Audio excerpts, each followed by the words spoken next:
ಅದೇ ಫಸ್ಟಿಗೆ ಒಂದು ಹೋಯ್ತು, ಇವ್ರದ್ದೆಲ್ಲ ಇನ್ನೊಂದು ಇದೇ ಥರ ಆಗಿತ್ತು, ಬೆಡ್ಡೆಲ್ಲ ಇದಾಗಿ. ಅವಾಗಲೂ ಒಂದು ಇದು ತೀರ್ಥಹಳ್ಳಿ ಕರ್ಕೊಂಡು ಹೋದ್ರು ಆಗಲ್ಲ ಅಂದರು, ಹೊಸನಗರ ಕರ್ಕೊಂಬಂದ್ರು ಇದಾಗಲ್ಲ, ಶಿವಮೊಗ್ಗ ಬರೋದಕ್ಕೂ ಹೋಯ್ತು. ಹಾಂ ಆಯ್ತು, ಈಗ 1 ವರ್ಷ ಆಯ್ತಾನ ಅಷ್ಟೇ. ಮಗು ಹೊಳಿತು, ತಾಯಿ ಹೋಯ್ತು. ಯಾರು ಅಂದರೆ ಅಂಗನವಾಡಿ ಟೀಚರ್ ಆಗಿದ್ರು ಅವರು. ಅವ್ರ ಹೆಸರು ಎಂಥದ್ದು ಅಶ್ವಿನಿ ಕೇಸ್ನಾಗಿಲ್ಲ, ಅವ್ರೇನೋ ಚೆನ್ನಾಗೇ ಇದ್ರಪ್ಪ. ಅವ್ರ ಮದುವೆಗೆಲ್ಲ ಹೋಗಿದ್ವಿ ನಾವು ಎಲ್ಲ, ಅವರೆಲ್ಲ ಚೆನ್ನಾಗಿ. ಹಾಂ ಅವ್ರಿಗೆ ಏನೆಲ್ಲ ಆರಾಮ ಇದ್ರು, 1 ತಿಂಗಳೇನ ಇದು ಅಂತ ಹೇಳಿದ ತಕ್ಷಣ ಓಡಿ ಬಂದ್ವಿ ನಾವು ನೋಡೋಕ್ಕಾಗಿ ಅಷ್ಟೇ. ಹಾಂ ಚೆನ್ನಾಗೇ ಇದ್ರು, ಆರಾಮೇ ಇದ್ರು ಅವರು. ಯಾವುದು ಪ್ರಾಬ್ಲಮ್ ಏನಿಲ್ಲ. ಚೆಕಪ್ಪಿಗೆ ಅಂತಲೇ ಏನೋ ಮೈಯಿಂದ ಇದಾಗುತ್ತೆ ಅಂತಾನೆ ಚೆಕಪ್ಪಿಗೆ ಅಂತ ಕರ್ಕೊಂಬಂದಂತೆ. ಕರ್ಕೊಂಬಂದು ಹಿಂಗಾಯ್ತು ಅಂತ ನಾವು ನೋಡೋಕ್ಕಾಗಿ ಓಡಿ ಬಂದ್ವಿ ಈಗ ಅಷ್ಟೇ.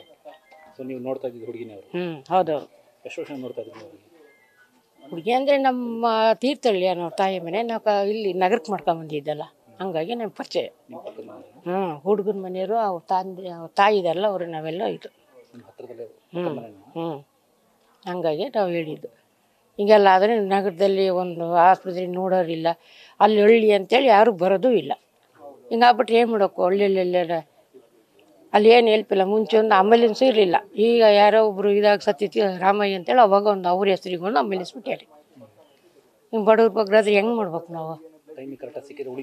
ಹೌದು. ಹೀಗೆಲ್ಲ ಆದರೆ ಒಂದು ಏನಾರು ಒಂದು ಹೆಲ್ಪ್ ಮಾಡಿ ಒಳ್ಳೇದು ಮಾಡಿ. ಒಂದು ಸ್ವಲ್ಪ ಹಳ್ಳಿ ಕಡೆ ಅಂತೇಳಿ ಇಲ್ಲೆಲ್ಲ ಬಂದು ಈಗ ನೋಡಿ, ಇನ್ನು ಜೀವನದಾಗ ಹುಡುಗನ ಚಿಕ್ಕ ವಯಸ್ಸು ಇನ್ನೇನು ಆಯ್ತಲ್ಲ, ಇನ್ನು ಹೆಂಗೆ ಮಾಡ್ಬೇಕು? ಹೌದು, ಜೀವ ಉಳಿತಿತ್ತು. ಹುಡುಗಿಗೇನು ಕಾಯಿಲೆ ಇಲ್ಲ, ಕಸಟಿಲ್ಲ, ಏನು ಚೆನ್ನಾಗಿತ್ತು, ಆರಾಮಿತ್ತು ಹುಡುಗಿ. ಯಾವುದು ಇದಿಲ್ಲ. ಅವ್ರ ಮನೆಗೂ ಏನು ಕಷ್ಟ ಕೊಡ್ತಾರೆ ಅನ್ನೋದು ಇಲ್ಲ. ಗಂಡ ಹೆಂಡತಿ ಅತ್ತೆ ಮಾವ ಎಲ್ಲ ಚೆನ್ನಾಗಿದ್ದಾರೆ. ನ್ಯೂಸ್ ಫಸ್ಟ್, ನಿರ್ಭೀತಿಯಿಂದ ನಿಮ್ಮ ಪರವಾಗಿ.